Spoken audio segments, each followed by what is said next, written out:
사회적 거리두기가 2.5단계로 격상되면서 2차 긴급재난지원금에 대한 논의가 빨라지고 있습니다. 건국대 최비근 경제학과 교수와 얘기를 좀 나눠보겠습니다. 어서 오십시오. 네, 안녕하세요. 예. 오늘이 8월 31일이니까 예. 1차 긴급재난지원금은 이제 오늘이 맞습니다. 만료되는 겁니다. 예. 물론 오늘까지 아껴서 계속 쓰고 계신 분은 없을 거라고 생각합니다만은 예. 아무튼 뭐 이번 달이건 지난달이건 거의 다 쓰셨을 거고 그래서 그런지 몰라도 지난달 소비 통계를 보니까 예. 지난 2월 이후로는 소비가 가장 많이 이렇게 쭉 내려갔습니다. 그러니까 이제 다 쓰신 거죠? 예, 그 예상됐던 거고요. 예. 6월 중하순 넘어가면서부터 좀 꺾이기 시작했어요. 그러니까 그게 사실은 일부 언론들에서는 그러니까 그 긴급재난지원금 효과가 뭐 없다 이런 식으로 막까지 예, 논리를 사용하시던데 그 많은 돈이 아니었잖아요. 기본적으로요. 한 가구당 최대 한 100만 원이었으니까요. 그렇죠. 예. 그걸 가지고 뭐 1년 내내 쓸 수 있는 건 아니잖아요. 그러다 보니까는 한 두세 달 쓰게 되면은 그러니까 두세 달 이상 쓸 수가 없는 규모인 거고요. 예. 그게 사실 그 6월 중하순부터는 좀 이제 꺾이기 시작했다는 점에서도 그래서 제가 그 당시에도 이제 2차 좀 지원을 여름 휴가 주면서 한번 하자는 얘기를 제가 그 당시 얘기했던 이유도 그게 꺾였기 때문에 했던 것이고요. 예. 지금 상황 속에서는 그러니까 우리가 이게 지금 경제 생태계의 연결망이 지금 끊어지고 약화되는 상황이기 때문에 이게 지금 확실히 잡힐 때까지는요. 시장이 정상적으로 작동하기 힘들어요. 그 상황까지는 그러니까 이 소비를 그러니까 억지로라도 연결시켜주는 의미 속에서 이 재난지원금이 의미가 있는 것입니다. 예. 사실 100만 원 해봤자 100만이라는 뜻은 4명 가구가 그렇죠. 4인이라는 예. 뜻이니까 예. 그 이상이라는 뜻이니까 뭐 거기도 또 거기대로 빨리 쓰는 것이고 예. 사실 얼마 안 되는 액수인데 홍남기 부총리도 어느 정도 효과가 있었다고 인정을 하는 것 같습니다. 한번 얘기를 잠깐 들어보죠. 예. 저희가 볼 때는 그중에 한 3분의 1 정도는 직접적으로 소비로 연결됐다고 저희는 판단을 합니다. 그래서 재난지원금 준 것이 저소득층에 대한 소득 보강 효과도 있었지만 또 소비를 진작하는 효과도 저는 있었다고 뭐 인정을 합니다. 네, 인정을 합니다. 이렇게 나왔는데 3분의 1은 소비 진작에 직접 연관, 3분의 1 직접 연관이라는 거 어떻게 해석해요? 저는 3분의 1을 좀 이제 3분의 1도 과소평가한 것이고요. 예를 들면 이런 겁니다. 그러니까 우리가 예를 들어서 100원이라는 소득을 줬을 때 한 30원 정도가 이제 그러니까는 그 소비로 연결됐다는 건데 그렇다면 나머지 그럼 70원은 어디로 갔냐? 어디가 있냐? 이 얘기잖아요. 예. 그러니까 뭐냐면 기존에 그러니까 재난지원금 100을 안 줬어도 소비를 할 게 한 70이 된다 이건데 예. 근데 그거는 있잖아요. 과거에 그러니까 코로나19가 확산되지 이전 상황의 소비 행태를 가지고 전제로 한 거예요. 예. 근데 지금 코로나19 확산 상황 속에서는 많은 사람들이 일자리를 잃은 사람도 있고 그다음에 미래에 대해서 불확실하다 보니까 사람들이 예비적인 저축을 많이 한단 말이에요. 예. 그렇기 때문에 과거 작년 상황하고 그러니까 이걸 대비해 가지고 소비 지출 계산을 하는 것은 이건 좀 적합하지가 않고요. 예. 제가 볼 때는 한 70% 이상은 그러니까 소비 지출로 연결됐습니다. 예, 알겠습니다. 자, 이제 2.5단계로 예. 사회적 거리두기가 격상돼서 사람들의 발길은 이제 더 끊어집니다. 예. 2차 긴급재난지원금이 빨리 나왔으면 하고 바라시는 분들 많을 거예요. 사실 식당에서 오늘 한 2만 원 벌었습니다. 3만 원 벌었습니다. 이렇게 얘기하는데 거기에 뭐 몇십만 원 긴급재난지원금이면 크죠. 어떨 때는. 맞습니다. 예. 근데 2차 긴급재난지원금이 국민들한테 가면 그걸 들고 얼마나 나와서 소비 진작에 활용이 될 것인가. 거기 또 다시 계산을 해봐야 1차, 2차가 다를까요? 지금 이제 그 상황이요. 정부가 이제 정책을 입안할 때 대개 네. 통계 자료를 가지고 활용해서 하는데요. 통계 자료가 대개 보게 되면요. 지난달 자료까지 드립니다. 예. 근데 지금 8월 15일 날 이후 상황은 완전히 달라진 상황이에요. 아하.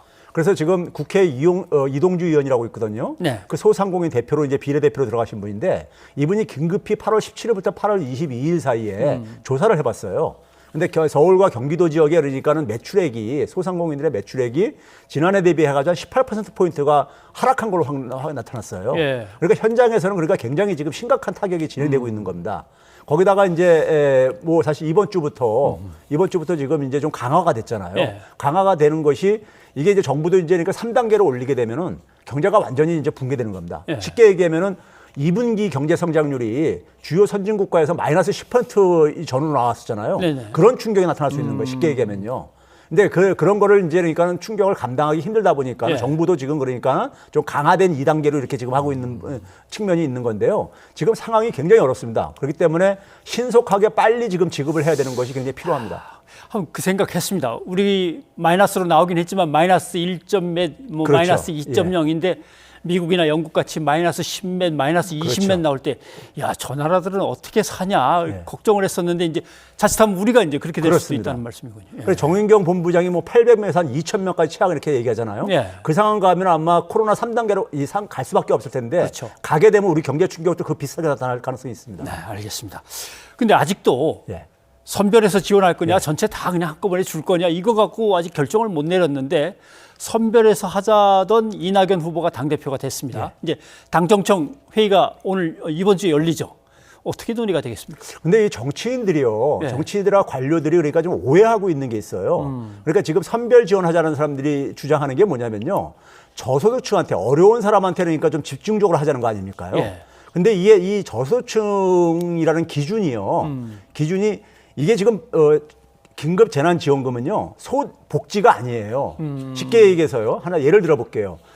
대표적인 저소득층이 누가 있냐면 기초생활수급자들 있죠. 예.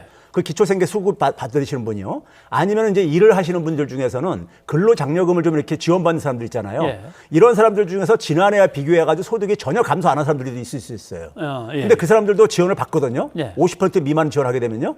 근데 그 사람들은 소득의 감소가 없는데도 추가적인 소득을 지원받는다는 것은 긴급재난지원금 성격이 안 맞는다는 얘기죠. 예. 반면에 상위 20%에 있던 사람들도 소득이 그러니까 예를 들어서 50% 밑으로 떨어지거나 한 60% 떨어진 사람들도 있어요. 예. 근데 그 사람들은 작년 소득 기준으로 하기 때문에 지원을 못 받아요. 그렇죠. 이게 그러니까 이게 형평성에 맞는 거냐 이거죠. 그래서 이거는 지금 뭐냐면 사회 재난, 자연 재난 이런 충격으로 소득의 후퇴를 그러니까는 이 경험한 사람들에 대해서 정부가 좀 이제 보조해 주는 거거든요. 네. 그런 점에서 저소득층에 대한 복지적 개념으로 접근을 자꾸만 하다 보니까는 저소득층에만 이렇게 제한적으로 지원하자는데 지금 우리가 지금 소득 자료가요 2018년 자료뿐이 없습니다. 예. 2019년 자료도요 아직 완전 집계가 안 됐어요. 그럼 작년 상황하고 올해 상황이 작년 소득 기준을 가지고 작년 재산을 기준으로 가지고 선별하는 게 기술적으로 저는 불가능하다고 봐요. 예. 그러면 거기서 그러니까 아까 앞에서 얘기했듯이 상위에 있었는데 중하위로 떨어진 사람들 이분들은 받지 못하게 되면 예. 그거 불평불만할 게 아닙니까요? 그러니까 이게 정부가 정책이 그러니까는 국민들한테 그러니까는 그렇게 되면 굉장히 불신을 받을 수밖에 없습니다. 그래서 정치인들이 그러니까 이것을 지금 잘못 이해를 하고 있는 거예요. 네. 저소득층에 대한 어떤 주술적으로 이렇게 이해를 하다 보니까는 저소득층에 굉장히 이렇게 얽매이고 그러시는데 이건 저소득층의 문제가 아니라 예. 실제로 소득 변화를 보게 되면 지난해 2분기에 비해서 전체 가계가 다 소득이 후퇴하고 있어요. 예. 재난지원금 지급이 없었으면요. 예. 근데 일부 언론 보도에서는 예. 이거 긴급재난지원금 줘보니까 고소득층한테만 가장 많이 배분됐다더라. 어떻게 통계를 잡았는지 모르지만 그런 보도도 있었습니다. 그게 이제 저도 이제 그 기사를 봤거든요. 예. 그 기사의 첫 문장이 이렇게 시작하고 있어요. 전 국민을 대상으로 지급했던 1차 재난 지원 소득이 결과적으로는 고소득층에 가장 많이 배분된 것으로 나타났다. 이렇게 시작하고 있어요. 결과적으로는. 예. 근데 우리 한번 생각해 보세요. 재난지원금이 1인 가구한테 40만 원 줬습니다. 예. 2인 가구 60만 원 줬어요. 그렇죠. 3인 가구 80만 원 주고 4인 가구 이상 100만 원 줬습니다. 예. 자, 여기 어디 무슨 소득계층에 무슨 구분이 있었습니까? 이건 뭐냐면요. 가구 원수의 차이예요. 가구 원수. 예. 예, 실제로 보게 되면요. 하위 20%는 1.4명 정도 됩니다. 가구 예. 원수가요. 반면에 상위 20%는 3.5명이에요. 아하. 예. 그러니까 당연히 뭐냐면은 3.5명인 가구가 그렇죠. 더 많이 받을 수밖에 없죠. 전 가구한테 다 지급했으니까요. 그걸 계산을 뽑아가지고 긴급재난지원금은 어차피 부자들한테 더 효과가 컸다. 그 상식적으로 근데 말이 안 되잖아요. 재난지원금을 사람당으로 이렇게 해가지고 가구별로 줬는데 거기에 무슨 소득 수준이 어디 거기 개입이 돼 있었습니까? 알겠습니다.